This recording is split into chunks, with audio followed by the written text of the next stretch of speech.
你有没有过这种经历？大热天走到地铁站，一身汗，突然下暴雨，鞋子全湿，好不容易挤上车，还闷得喘不过气。这是全球大多数城市的日常，但在新加坡完全不一样。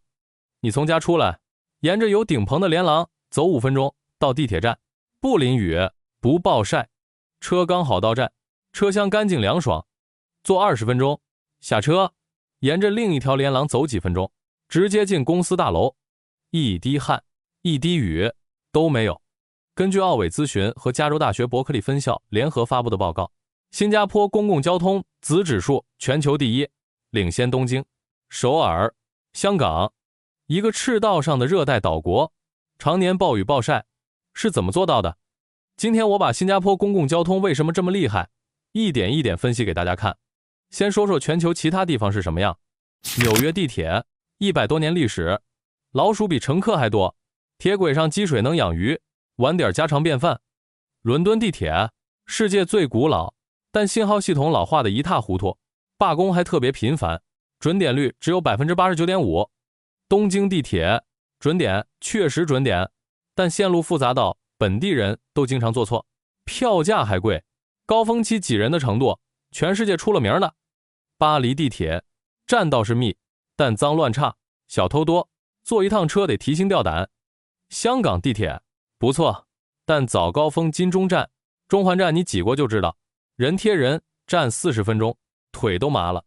这些城市都有一个共同点，你出门到地铁站这段路基本是露天的，夏天一身汗，雨天一身水。地铁车厢里要么闷热，要么异味，要么挤得转不了身。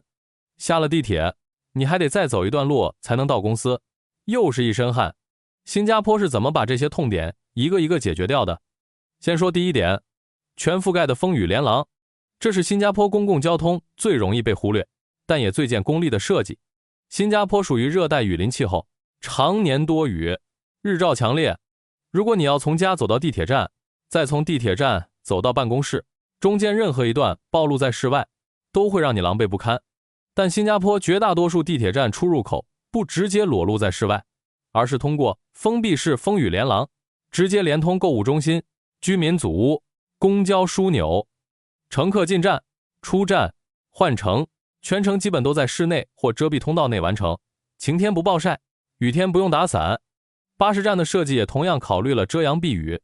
这个设计看似简单，但背后是城市规划层面的系统性考量，把交通基础设施和城市建筑、住宅社区整合在一起，而不是各自为政。第二点，准点率。很多城市的地铁准点率是运营商自己宣传的数字，爱怎么报怎么报。但新加坡不是， MRT 的准点率是纳入政府监管考核的硬指标，一旦延误超过规定时间，运营商需向乘客支付赔偿。准时在这里是合同义务，不是尽力而为的口号。数据最能说明问题。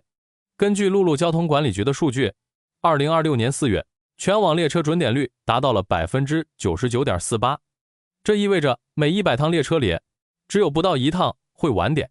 第三点，网络覆盖。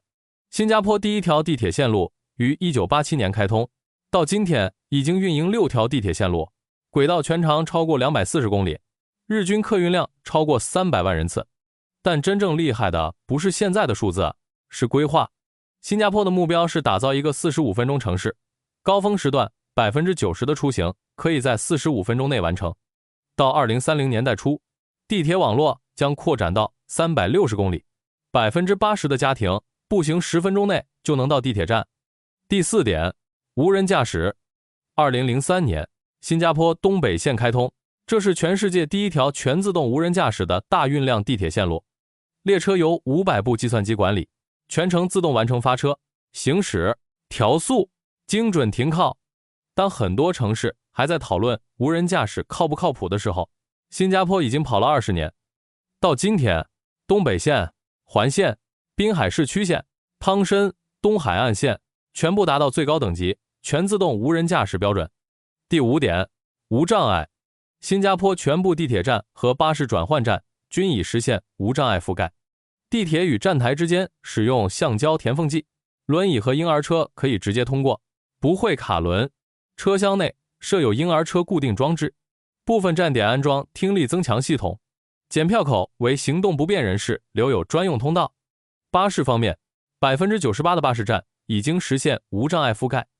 从2024年起，所有新购入的巴士都配备自动坡道，这已经不是照顾大多数人的设计，而是不让任何人被落下的系统性考量。第6点，支付系统。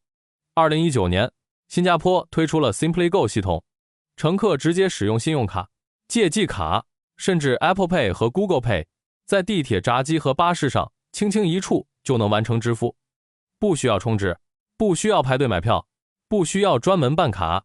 许多其他城市坐公交、地铁需要办好几张卡，下好几个软件。第7点，错峰激励。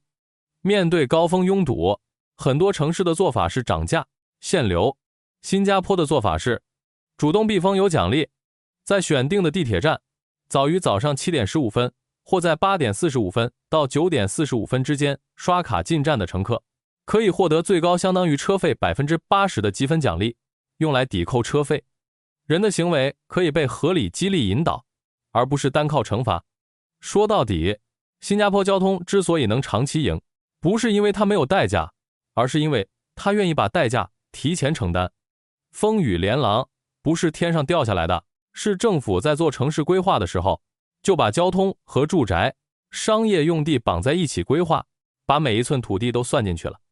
无人驾驶也不是一夜冒出来的，从2003年跑到现在，20多年的技术投入和运营积累，不是哪个城市拍个脑袋就能追上的。无障碍覆盖全部地铁站和 98% 的巴士站，3900万新元砸进去改造，不是钱的问题，是有没有人愿意把这件事当成非做不可。很多城市交通后面会越来越难用，不是技术不会做，而是不愿意长期投入。今天修一条线，5年后换届，下一届换个方向。今年预算紧，无障碍改造往后推一推，连廊太花钱，先不建了，推着推着，标准就降了，投入就断了，系统就老了。新加坡不一样的地方在于，它把公共交通当成基础设施的底线，而不是政绩工程的亮点。地铁要建到360公里，是几十年前就定好的蓝图，一届一届政府往下传，没有人推翻重来。风雨连廊、无障碍、无人驾驶、手机刷卡、错峰奖励，每一项都是系统性投入的结果，不是某一年突然冒出来的创新。所以新加坡交通赢，不是赢在技术，是赢在把长期主义写进了制度里，把代价提前摊在了规划里。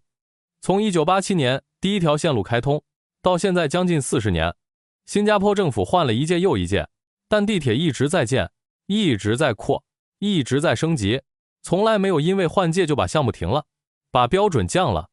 有人说新加坡这么小，当然好管理，但我觉得小不是做得好的原因，把小做到极致才是。当一个国家把让每个人都能方便、快捷、舒适的出行当成国家战略来抓，用40年的时间持续投入、持续迭代，那他拿到全球第一，一点都不意外。好了，以上就是今天的内容。如果你对新加坡的城市规划、基建或者交通体系感兴趣，欢迎点赞、订阅、转发。我们下期再见。